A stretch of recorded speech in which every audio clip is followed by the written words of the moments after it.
সরকারি কাজে নেই আমরা ওরা। দুবরাজপুরে প্রশাসনিক বৈঠকে বিজেপি বিধায়ক আমন্ত্রণ পেয়ে সরকারি বৈঠকে দুবরাজপুরের বিজেপি বিধায়ক। এর আগে উন্নয়ন বৈঠকে ডাক না পেয়ে ক্ষোভ প্রকাশ, এবার আমন্ত্রণ পেয়ে সরকারি উন্নয়ন বৈঠকে যোগ অনুপ সাহার। সরকারি কাজে নেই আমরা ওরা। দুবরাজপুরের প্রশাসনিক বৈঠকে বিজেপি বিধায়ক আমন্ত্রণ পেয়ে সরকারি বৈঠকে দুবরাজপুরের বিজেপি বিধায়ক। এর আগে উন্নয়ন বৈঠকে ডাক না পেয়ে ক্ষোভ প্রকাশ, এবার আমন্ত্রণ পেয়ে সরকারি উন্নয়ন বৈঠকে যোগ অনুপ সাহার। উন্নয়ন নিয়ে একাধিক প্রস্তাব দেন বিজেপি বিধায়ক। বিধায়কের দাবি দাওয়া শুনলেন বীরভূমের তৃণমূল সাংসদ। বৈঠকে ছিলেন জেলা শাসক, প্রশাসনিক কর্তারাও। সাম্প্রতিক অতীতে ব্লকে ব্লকে জেলা প্রশাসনের আধিকারিকরা গিয়ে এলাকার উন্নয়ন নিয়ে বৈঠকের রূপরেখা তৈরি করেছিলেন। আমন্ত্রণ পেয়ে এবার সরকারি বৈঠকে পৌঁছে গেলেন বিজেপি বিধায়ক।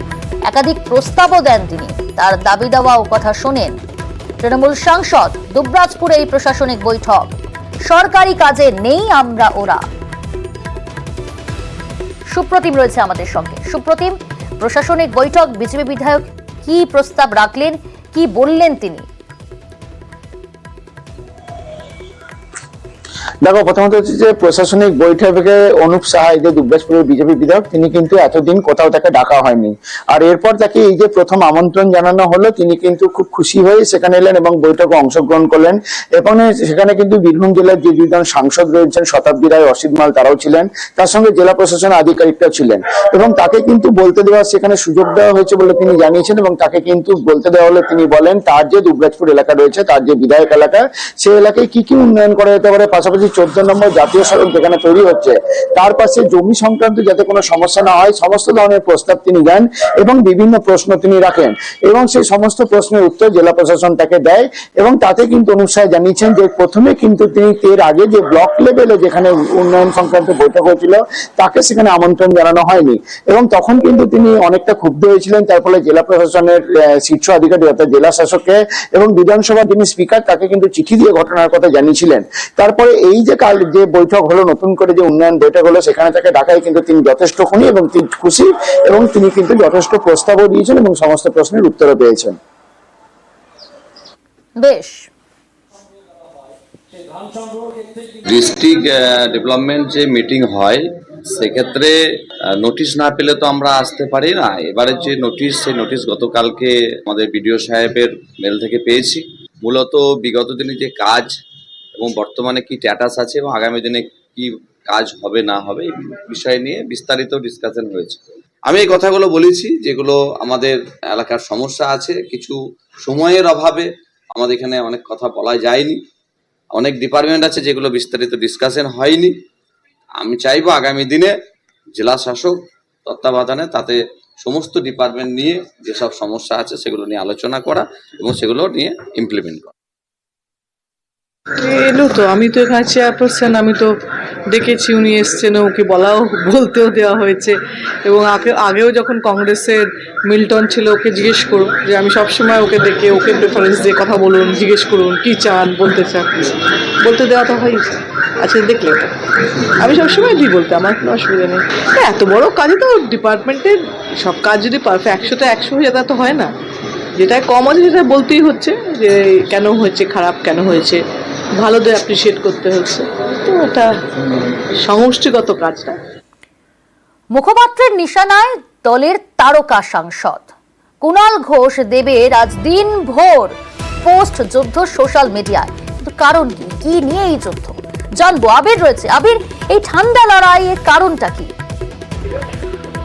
যেটা শুরু হওয়ার কারণ সেটা হচ্ছে এক, যে ডায়ালিসিস যে ইউনিট, যেটা আমরা দেখলাম যে উদ্বোধন করেছিলেন মার্চ মাসে হচ্ছে মমতা বন্দ্যোপাধ্যায়, সেই একই জায়গার উদ্বোধন তিনি করলেন হচ্ছে আবার সাংসদ দেব। তাই নিয়ে হচ্ছে এই ঘটনার সূত্রপাত এবং তারই প্রেক্ষিতে একে অপরের বিরুদ্ধে তোপ দেখেছে। এবং কিছুক্ষণ আগে যে পরিস্থিতিতে সেখানে কুণাল ঘোষ তিনি যেটা উল্লেখ করতে শুরু করেছেন, সেটা হচ্ছে যে দেব যেহেতু সুপারস্টার অভিনয় করেন, চাঁদের পাহাড় সিনেমার উল্লেখ করে তিনি বললেন তিনি ছিলেন এখানে সিংহের সাথে লড়াই করেছেন, সঙ্গীত করেন, ফলে তিনি এই বিষয় নিয়ে নতুন করে কিছু এগোবেন না। তো যে কার্যত যে কটাক্ষ সুপারস্টারকে লক্ষ্য করে সেটা এদিনও শুনতে পাওয়া গেল হচ্ছে কুণাল ঘোষের বক্তব্যে। পাল্টা জবাব অবশ্য দেব দিয়েছেন, কিন্তু কুণাল ঘোষের বক্তব্য হচ্ছে যে সাম্প্রতিক পরিস্থিতিতে তারা কয়েকজন প্রতিবাদ করে বিভিন্ন মানুষের কাছে কটাক্ষের শিকার হচ্ছেন, এবং যারা কটাক্ষ করছে তাদের পাশে বসে দেব যে সুযোগ সুবিধা তাদেরকে করে দিচ্ছেন বা তাদের পাশে থাকার যে বার্তা দিচ্ছেন তাদের তো দলের জন্য আশাব্যঞ্জক নয়। মূলত এই বিষয় নিয়ে একে অপরের সাথে যে বাকযুদ্ধ বা বলা ভালো এক্স হ্যান্ডেলের যুদ্ধ চলতে দেখা গেল। বেশ,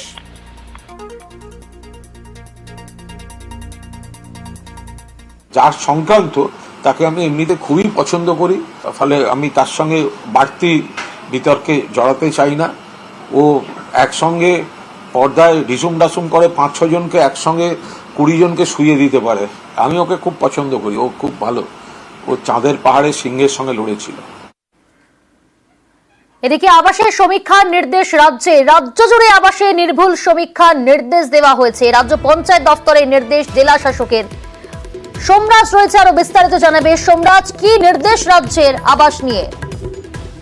দেখো, মূলত আবাস যোজনায় নির্ভুল সমীক্ষা করতে চায় রাজ্য, এবং সেই জন্যই রাজ্যের পঞ্চায়েত দপ্তরের তরফে বিভিন্ন জেলা শাসকদের বলা হয়েছে 15ই সেপ্টেম্বরের পর থেকে আবাস যোজনার সমীক্ষা শুরুর প্রস্তুতি নিতে, এবং এর জন্য প্রত্যেকটি গ্রাম পঞ্চায়েতের অধীনে একটি স্থায়ী সমীক্ষক দল গঠন করা হবে। এই দলে একজন করে সরকারি আধিকারিক থাকবেন, মূলত পঞ্চায়েত দপ্তরের আধিকারিক।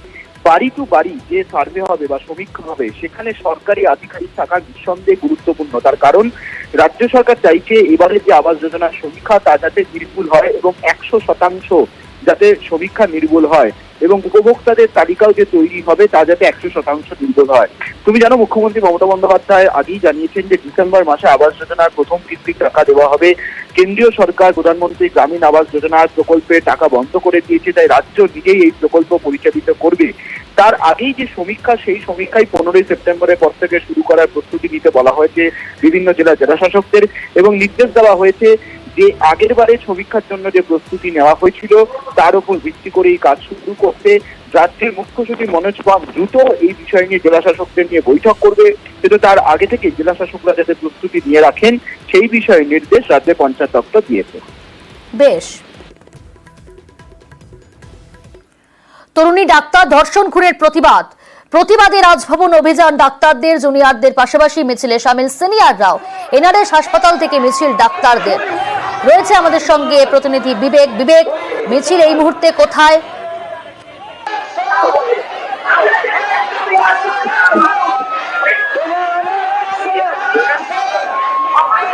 শোনা যাচ্ছে বিবেক?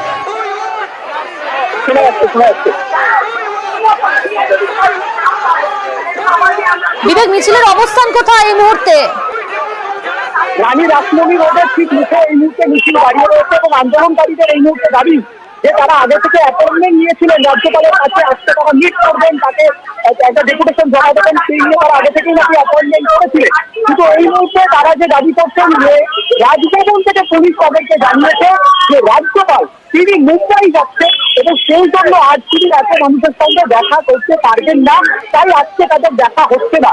এবং তারা এই বিষয়ে এখন এই রানী রাসমণি রোড, সেই রোডের মুখে একটা জোগাড় ব্যারিকেড করে দেওয়া হয়েছে, যেরকম সাধারণ ব্যারিকেড হয় সেরকম সাধারণ একটি ব্যারিকেড করা হয়েছে। সেখানে দাঁড়িয়ে তারা তাদের প্রতিবাদ কর্মসূচি চালাচ্ছেন, তারা বক্তৃতা রাখছেন, এবং তারা রীতিমতো ক্ষোভ প্রকাশ করছেন যে কেন আগে থেকে এইভাবে একটা অ্যাপয়েন্টমেন্ট দেওয়া সত্ত্বেও সেই অ্যাপয়েন্টমেন্ট একেবারে শেষ মুহূর্তে ক্যান্সেল করলেন। এই মিছিলে ডক্টর বিনায়ক সেনের মতো প্রবীণ মানুষ, এরকম অনেক প্রবীণ নাগরিক তারা কিন্তু আজকে হেঁটেছেন, তারা এই মিছিলে এসেছেন। এই গরমের মধ্যে তারা এতটা রাস্তা হেঁটে এসেছেন। তাদের সেই আবেগ, তাদের সেই শারীরিক পরিশ্রম কষ্ট, সেটাকে সম্মান না জানিয়ে কি করে এটাকে ক্যান্সেল করা হচ্ছে, বা কি করে রাজ্যপালের ভবন থেকে জানানো হচ্ছে যে তিনি দেখা করতে পারবেন না, তাই নিয়ে কিন্তু এখন তারা ক্ষোভ প্রকাশ করছেন। বেশ, 1 মাস হয়ে গেল আরজি করে অভয়ার খুনিরা এখনো ধরা পড়েনি। পুলিশ তথ্য প্রমাণ লোপাট করার চেষ্টা করেছে, সিবিআইও ঢিলেঢালা ভাব দেখাচ্ছে। আমরা কোথায় বিচার পাবো? সুপ্রিম কোর্টেও একটার পর একটা শুধু ডেট পিছিয়ে যাচ্ছে, তাহলে সাধারণ মানুষ তো কাঁদছে, সাধারণ মানুষ ক্ষোভে ফেটে পড়ছে। অন্য কোনো বাহানা নয়, অবিলম্বে খুনিরা ধরা পড়ুক, খুনিদের শাস্তি দেওয়া হোক। পুলিশ কমিশনার বিনীত গোয়েল তাকেও সাসপেন্ড করতে হবে। কলেজে যে দুর্নীতি চক্র থেকে এই খুন এবং এই মানে রেপ বলে আমরা মনে করি, সেই দুর্নীতি চক্রে মাথাদেরকে অবিলম্বে গ্রেপ্তার করে তাদেরকে দৃষ্টান্তমূলক শাস্তি দিতে হবে। আরজি করে বিনা চিকিৎসায় রোগীর মৃত্যু অভিযোগ। দুর্ঘটনার পর বিনা চিকিৎসায় মৃত্যু হয়েছে এমনটাই অভিযোগ পরিবারের। কোন্নগরের যুবক বিক্রম ভট্টাচার্যের মৃত্যু। জুনিয়র ডাক্তারদের কর্মবিরতির জেরেই মৃত্যুর অভিযোগ। যুবকের বাড়িতে পুরপ্রধান স্বপন দাস যান। আজই ময়না তদন্ত হয় যুবকের।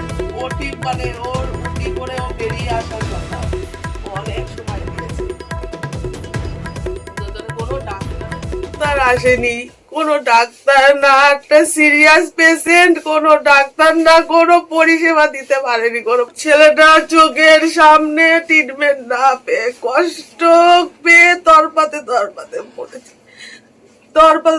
মরেছে। লাস্টে হাত ফেল করলো। এই বিচারটা বলবো, আমার ছেলেটা তো নির্দোষ ছিল, আমার ছেলেটা তো কোনো দোষ করেনি। তাহলে এটা কি প্রতিশোধ নেওয়া হচ্ছে? এই ডাক্তারদের বিচার কে করবে? আমার ছেলেটা যে এত কষ্ট পেয়ে মরেছে, এতটা যন্ত্রণা পেয়েছে, কে করবে? ওদের পেশেন্টটা যে এসে দেখবে, কিন্তু সেটা আসেনি। আমরা কিন্তু ডাকছি, লাস্টে আমাকে একটা নার্স এসে আমাকে খুব মুখ করছে, আপনি সরে যান, এখানে দাঁড়িয়ে আছেন কেন? আরে আমার পেশেন্ট এরকম হয়েছে, আমি সরে যাব।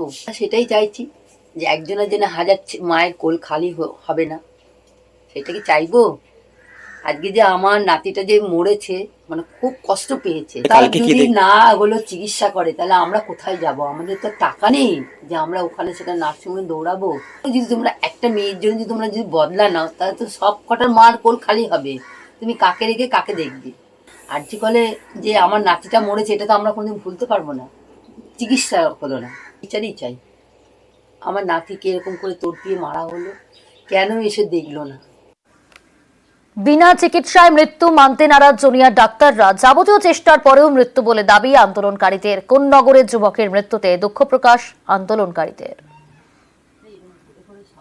পেশেন্ট এসেছিলেন বাইরে থেকে রেফার হয়ে, ওনার পলিট্রমা ছিল। পলিট্রমা মানে ওনার দুটো পাই মানে ফিমার ফ্র্যাকচার ছিল এবং একটা হেড ইনজুরি ছিল। সাথে সাথেই ওনাকে টেটেনাস, অ্যান্টিবায়োটিক এগুলো সব দেওয়া হয় এবং আইভি ফ্লুইড, ব্লাড রিকুইজিশন সবই করা হয় এবং সিনিয়র ডাক্তার উপরে চিকিৎসা শুরু করেন এবং ওনাকে স্টেবিলাইজ করে এক্স রে করতে পাঠানো হয় এবং সিটি স্ক্যান করতে পাঠানো হয়।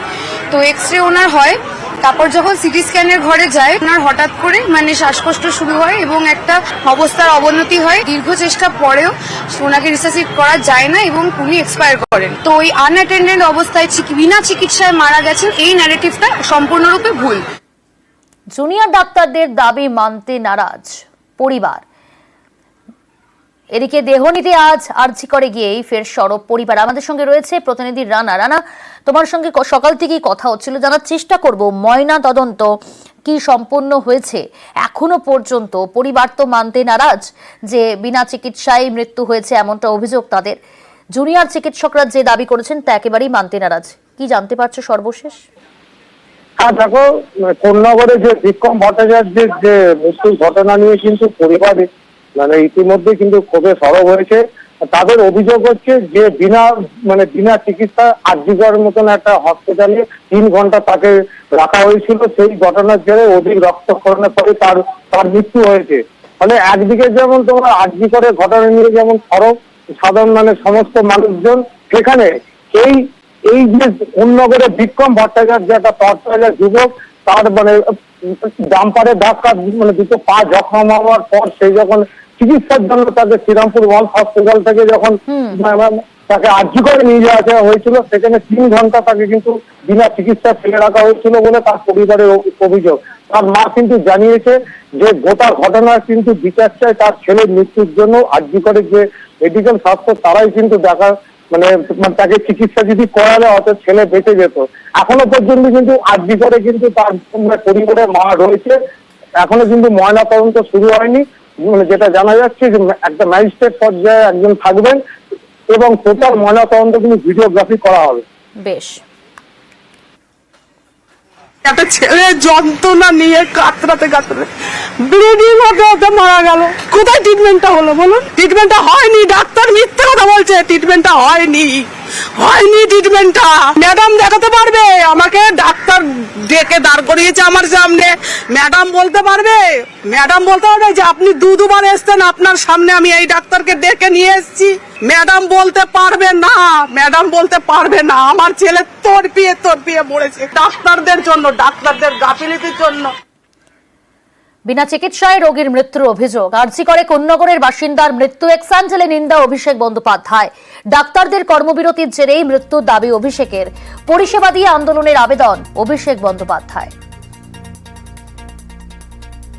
আরজি করে বিনা চিকিৎসায় কোন্নগরের যুবকের মৃত্যুতে নিন্দায় এক্সাঞ্জেলে পোস্ট অভিষেক বন্দ্যোপাধ্যায়।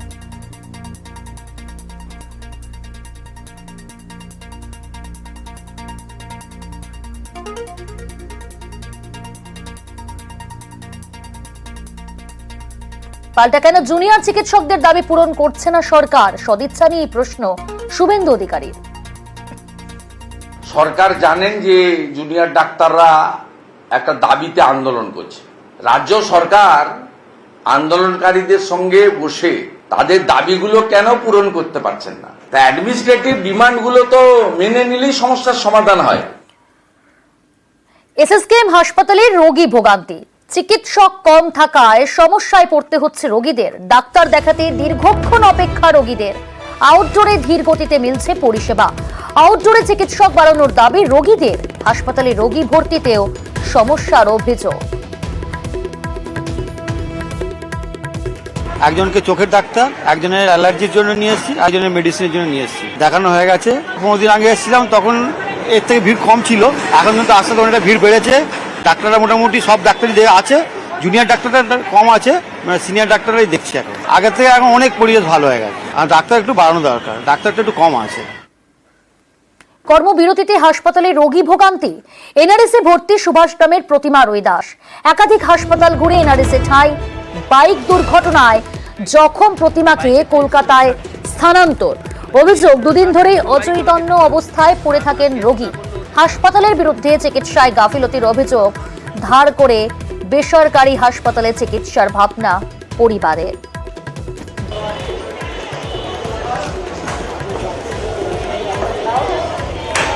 ভালো হচ্ছে না, ডাক্তার আসে ওই 8টা-9টার সময় এসে দেখে চলে যায় পেশেন্টকে, আর ওই নার্সরা এসে ইঞ্জেকশন দেয়। সন্ধ্যেবেলা ওই যে একবার দেখে যাবে আর সারা রাত আসবে না। এটা কি জুনিয়র ডাক্তার নেই বলে? হ্যাঁ, কেমন আছে পেশেন্ট? না, খুব ভালো নেই। ডাক্তার যদি ওটা সঙ্গে সঙ্গে যদি চিকিৎসাটা যদি অপারেশন যদি হতো হয়তো কি একটা। চিকিৎসা খুব সুবিধা হচ্ছে না, শুধু নার্সরা যাচ্ছে আসছে, এইটাই। চিকিৎসা বলতে ডাক্তারই তো মেন নেই না, সমস্যা হয়ে যাচ্ছে এইটাই। ভাবছি তো মায়ের তো অবস্থা খুব ভালো নয়, সিরিয়াস অবস্থা। কি হবে ঠিক চিন্তা করেও পাচ্ছি না। বেসরকারি জায়গায় নিয়ে যাবো, ওখানে টাকা পয়সার প্রচুর দরকার।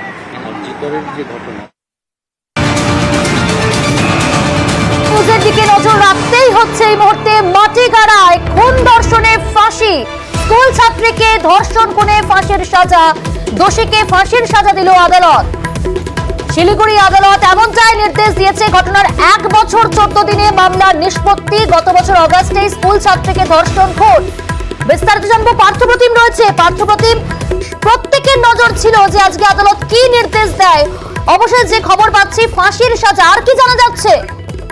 একেবারে তাই। দেখো, এই শুভেচ্ছার আশাতেই কিন্তু খবর পৌঁছল তার পরিবার, গোটা শিলিগুড়ি, মাটিগাড়া, এখন গোটা রাজ্য কিন্তু তাকিয়েছিল আজকে এই কি সাজা পায় ও মূল অভিযুক্ত মোহাম্মদ আব্বাস সেদিকে তাকিয়েছিল কিছু। আর এই আদালতে কিন্তু শিলিগুড়ির আদালতে ফার্স্ট ট্র্যাক কোর্টে কিন্তু সিদ্ধান্ত জানিয়ে দিল যে ফাঁসির সাজা ঘোষণা করা হলো। অর্থাৎ মাটিগাড়া স্কুল ছাত্রীকে ধর্ষণ করে খুনের ঘটনায় মূল অভিযুক্ত মোহাম্মদ আব্বাসকে ফাঁসির সাজা ঘোষণা করা হলো। স্বাভাবিকভাবেই এই মামলার দিকে তাকিয়েছিল তার পরিবার সুবিচারে আসার গত 1 বছর ধরে তারা আন্দোলন চালিয়ে আসছিল এবং তার কিন্তু আজ ইতি হলো, যেখানে আর্যিকর এখনো বিচার পায়নি, সেখানে এই মাটিগাড়া বিচার হলো স্বাভাবিকভাবেই। যারা মৃতের পরিবার তাদের কাছে এটা প্রত্যাশিত এই দাবিতেই তারা দীর্ঘদিন ধরে আমাদের যে ছবি দেখলাম যে মৃত রাষ্ট্রীয় পরিজনরা যখন এজলাস থেকে বাইরে বেরিয়ে আসছে সকলেরই কিন্তু চোখে জল। স্বাভাবিকভাবে যে এই আশাতেই তারা এই গত 1 বছর ধরে তারা আন্দোলন চালিয়ে আসছিল এবং গতকাল যেটা আমি জানিয়েছিলাম স্পেশাল পিসি আদালতের কাছে দাবি রাখে যে কেন এই কেসে ফাঁসির সাজা হবে না, তার পক্ষে কিন্তু তিনি 21টি পয়েন্ট তুলে ধরেন এবং আজ আদালতে মামলা শুনানির শুরুতেই কিন্তু বিচারক জানিয়ে দেন যে মাটিগাড়ার যে ছাত্রী খুন ধর্ষণ করে খুন এই ঘটনায় মূল অভিযুক্ত মোহাম্মদ আব্বাস তাকে তারা কিন্তু প্রায় ফাঁসির সাথে ঘোষণা হলো এবং স্বাভাবিকভাবেই যে গোটা রাজ্য যেদিকে তাকিয়েছিল অবশেষে 1 বছর কিছুদিনের মাথায় কিন্তু এই মামলার সুবিচার পেল, এটা কিন্তু বলাই যায়। পার্থপ্রতিম, এবার তোমার কাছে জানতে চাইবো ঠিক কি ঘটনা ঘটেছিল, ব্রেক থ্রু কিভাবে হয়েছিল, খুনের ধর্ষণের কিনারা করেছিল কিভাবে পুলিশ? দেখো, তোমরা জানি রাখি যে 21শে আগস্ট 2023 শিলিগুড়ি দার্জিলিং মোড়ের কাছে একটি স্কুলে পড়তো এই মেয়েটি। যখন স্কুল ছুটি হয়ে যায় তখন সে যখন বাড়িতে ফিরছিল হেঁটে, সেই সময় এই মোহাম্মদ আব্বাস তাকে সাইকেলে চাপিয়ে বাড়িতে ফেরাবে এই প্রলোভন দেখিয়ে তাকে তার সাইকেলে তোলে এবং তারপর মাটিগাড়াকে নির্জন জায়গায় নিয়ে যায়, একটু পরিত্যক্ত জায়গায়, সেখানে তাকে ধর্ষণ করে এবং যেটা তদন্তে উঠে আসছে তার ফরেন্সিক রিপোর্টে যে বেশ কিছু কিন্তু আঘাতের চিহ্ন পাওয়া গেছে ধর্ষণ করার সময় এবং তারপর এই ধর্ষণ করে যখন বাঁচার চেষ্টা করে মেয়েটি তাকে খুন করা হয় এবং তাকে চিনতে না পারা যায় সেই জন্য কিন্তু পাশে থাকা একটা ইট দিয়ে তার মুখ দেখিয়ে দেওয়া হয় এবং তারপর পুলিশ যখন উদ্ধার করে এক রক্তাক্ত দেহ এবং তার এই ছাত্রীর পরিবারকে ঘটনাস্থলে নিয়ে গিয়ে দেখায়, তখন তারা চিহ্নিত করে, শনাক্ত করে যেটাই তাদের মেয়ে এবং তারপর 7খানা সিসিটিভি ফুটেজ খতিয়ে দেখে পুলিশ কিন্তু দ্রুত একটা তদন্ত এসআইটি গঠন করে এবং সেই এসআইটি সদস্যরা দ্রুত এই সিসিটিভি ফুটেজ দেখে ঘটনা কয়েক ঘন্টা বাদেই কিন্তু এই মোহাম্মদ আব্বাসকে মাটিগাড়া লেলিন কলোনি থেকে তাকে গ্রেফতার করে এবং তারপর পরবর্তীতে যখন পুরো বিষয়টি যখন আদালতে একে দোষী সাব্যস্ত করার জন্য সওয়াল জবাব চলাকালীন দুপক্ষের আইনজীবীর মধ্যে কি যুক্তিযুদ্ধ চললো? দেখো, আমি যেটা জানাচ্ছিলাম যে যেমন স্পেশাল পিপি তিনি কিন্তু প্রথম দিন থেকে জানিয়ে আসছিলেন যে যেসব নমুনা তাদের কাছে রয়েছে, একদিকে যেমন এই মোহাম্মদ আব্বাসের জামায় যে রক্তের দাগ পাওয়া গেছিল এবং ডিএনএ টেস্টে যে রিপোর্ট এসেছে দুটো কিন্তু মিল খুঁজে পাওয়া যায়, পাশাপাশি সেই সাইকেলেই যে মোহাম্মদ আব্বাস চালাচ্ছিল এবং এই ছাত্রীটি সাইকেলে ছিল তার জন্য কিন্তু প্যাটার্ন ব্যবহার করা এবং সবকিছু নিশ্চিত হয়ে কিন্তু তারা আদালতের কাছে গোটা বিষয়টি রাখে। যদিও মামলাটা দ্রুত নিষ্পত্তি হওয়ার দিকে যখন এগোচ্ছে তখন বিরোধী পক্ষের আইনজীবী তারা জলপাইগুড়িতে হাইকোর্ট সাইকি বেঞ্চের দ্বারস্থ হয়, কিন্তু সেখানেও কিন্তু মামলা বেশ কিন্তু তিনি ফের চলে আসে এই শিলিগুড়ি ডিস্ট্রিক্ট সেশন জাজ ফার্স্ট কোর্টে এবং তারপরে কিন্তু গত 4 সেপ্টেম্বর তাকে দোষী সাব্যস্ত করে মোহাম্মদ আব্বাসকে এবং তারপর গতকাল ফের দুই পক্ষের আইনজীবীদের মতামত শুনেন বিচারক এবং আজ কিন্তু ফাঁসির সাজা ঘোষণা করলো এবং যেখানে কার্যকরী এখনো বিচার পায়নি আন্দোলন চলছে সেখানে কিন্তু মাটিগাড়া বিচার পেল এবং স্বাভাবিকভাবেই যারা নির্যাতিতার পরিজনরা তারা কিন্তু তারা 1 বছর 14 দিনেই মামলার নিষ্পত্তি এবং ফাঁসির সাজা ঘোষণা। মাটিগাড়া স্কুল ছাত্রীকে ধর্ষণ খুন এই ঘটনায় শিলিগুড়ি আদালত ফাঁসির সাজা নির্দেশ দিয়েছে। আমি আবারও কথা বলবো, আমাদের সঙ্গে রয়েছে পার্থপ্রতিম, আরো একবার দর্শকদের জানাও, আদালত নির্দেশ দিল ফাঁসির সাজার, আজ যখন এই মামলা উঠলো এবং এজলাসে দুপক্ষের আইনজীবীর মধ্যে যুক্তিযুদ্ধ কি চললো?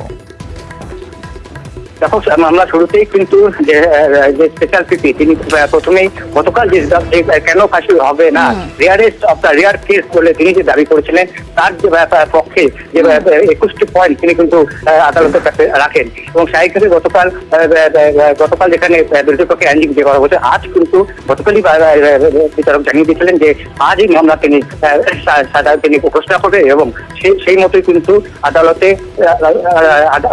বলতেই এই মামলার শুরুতেই কিন্তু তিনি তার মানে মিনিট কয়েকের মধ্যেই কিন্তু তিনি তার সাজা ঘোষণা করেন যে মাটিকারা এই ছাত্রীকে ধর্ষণ এবং খুনের ঘটনায় মূল অভিযুক্ত সেই মাটিকারা লেলিন কলোনি মোহাম্মদ আব্বাস তার কিন্তু ফাঁসির সাজা তিনি ঘোষণা করেন। এবং মানে গতকাল পর্যন্ত যে দুই পক্ষেরই তিনি আইনজীবীদের মতামত শুনেন, কিন্তু আজ আদালত থেকে আমরা জানি গতকালই সরকারি স্পেশাল পিপি যে বিষয়টি তিনি ফাঁসির পক্ষে যেসব পয়েন্ট দরকার সেসব এবং যে ধারাগুলি উল্লেখ করা আছে তার মধ্যে 3টি ধারাতেই কিন্তু ফাঁসি হতে পারে এটা উল্লেখই ছিল। স্বাভাবিকভাবে এই কাজটা এই সরকারি পিপি স্পেশাল পিপি তিনি আজও জানিয়ে দিলেন যে এটা রাজ্যের অন্যতম rarest of the rare cases এবং একাধিক আঘাতের চিহ্ন পাওয়া গেছে, দর্শন করার একাধিক আঘাতের চিহ্ন পাওয়া গেছে। এবং তারপর যেসব তদন্ত উঠে আসছে ফরেন্সিক ল্যাব থেকে শুরু করে সেইসব জায়গায় কিন্তু তারা নিশ্চিত ছিল যে আব্বাসী একমাত্র এবং মূল অভিযুক্ত। চাইভাবে তার পক্ষে তো যুক্তি দেন তার নিরিখেই কিন্তু আর এই শিলিগুড়ির ডিস্ট্রিক্ট অ্যান্ড সেশন জাজ ফার্স্ট কোর্টে কিন্তু এই ফাঁসির সাথে হলো। গতকাল কি জানিয়েছিলেন সরকারি আইনজীবী, শুনুন আপনারা। যে ক্রাইম করেছে আসামি, সে একটা প্ল্যান করে, ওয়েল থট আউট প্ল্যান করে একটা অ্যাবান্ডান বাড়িতে নিয়ে গিয়ে এই ক্রাইমটা হিনিয়াসভাবে 4টে ক্রাইম করেছে, কিডন্যাপ করেছে, রেপ করেছে, মার্ডার করেছে, তারপর ইট দিয়ে থেতলে মুখটা চেঞ্জ করে দেওয়ার চেষ্টা করেছে। এই 4টে পরপর ক্রাইমের মধ্যে ওর কোথাও অনুশোচনা নেই, কোথাও থামেনি। সুতরাং এই ক্ষেত্রে ফাঁসি আমরা চেয়েছি।